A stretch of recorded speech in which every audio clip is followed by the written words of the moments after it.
हाय दोस्तों, कैसे हैं आप सब। मैं फिर हाजिर हूँ आपके सामने एक नई कहानी लेकर। हम सब जब छोटे थे प्राइमरी लेवल पे, तो हम सब ने एक कहानी पढ़ी थी जो कार्टून के साथ थी, चित्रों के साथ। एक टोपी वाला व्यापारी और बंदर। याद है दोस्तों, याद आया आप सबको? तो उस कहानी में क्या था, आज हम उसी कहानी को थोड़ा अपडेट होकर पढ़ेंगे। जब हम अपडेट हो गए तो हमारी कहानी भी अपडेट हो गई और हमारे बंदर भी अपडेट हो गए। ठीक है, तो कहानी शुरू करते हैं। कहानी ऐसी थी कि एक बार एक व्यापारी जो कि टोपी बेचता था, वो टोपी बेचते हुए थका हारा एक पेड़ की छांव में सुस्ताने के लिए बैठ गया। अब उसकी पोटली में ढेर सारी टोपियाँ रखी हुई थी। वो बेचारा थका हारा जब पेड़ की छांव के नीचे आया, बैठा, थोड़ा पानी पिया और सोचा कि थोड़ा सा आराम कर लेता हूँ। वो आराम करने लगा और आराम करते करते उसे नींद आ गई। जब नींद आ गई तो वो सो गया। अब थके हारे गर्मी से व्याकुल इंसान को जब ठंडी ठंडी छाँव मिलेगी, ठंडी ठंडी हवा, तो नींद तो आ ही जाएगी। तो व्यापारी सो गया। जब सो गया, अचानक क्या हुआ, जिस पेड़ के नीचे वो सोया हुआ था उसके ऊपर कई ढेर सारे बंदर थे।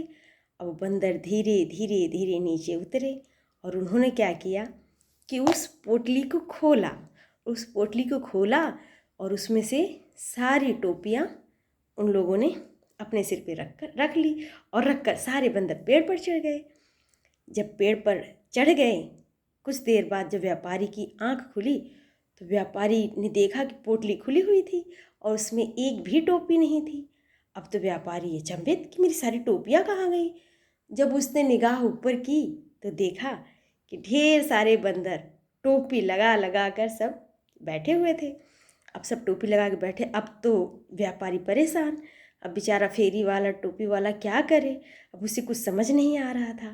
तो उसे अपने बुजुर्गों की बात याद आई कि बंदर नकलची होते हैं। सौभाग्य से उस फेरी वाले के सिर पर भी एक टोपी थी।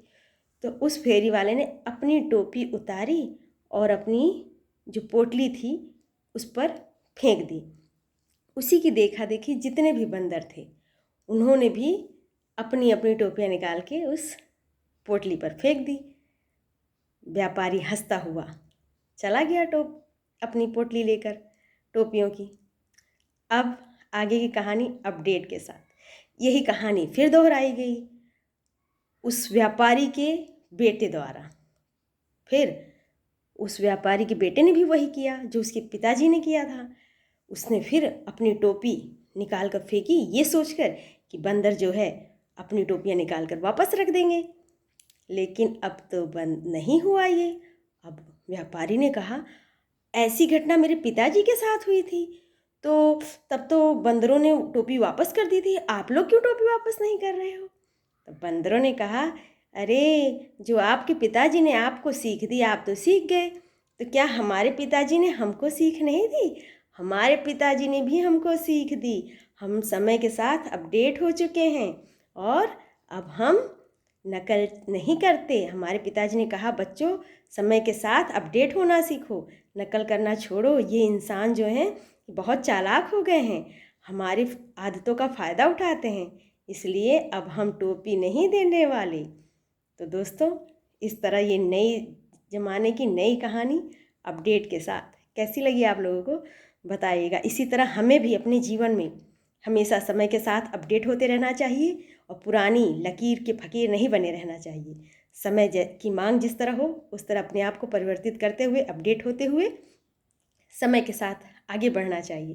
तो कैसी लगी कहानी ये आप लोग ज़रूर बताइएगा। फिर मिलते हैं अगली कहानी में, तब तक के लिए बाय। प्लीज़ मेरे चैनल को लाइक, शेयर और सब्सक्राइब ज़रूर करिएगा और कोई कहानी की डिमांड हो तो ज़रूर कमेंट बॉक्स में लिखिएगा। बाय दोस्तों।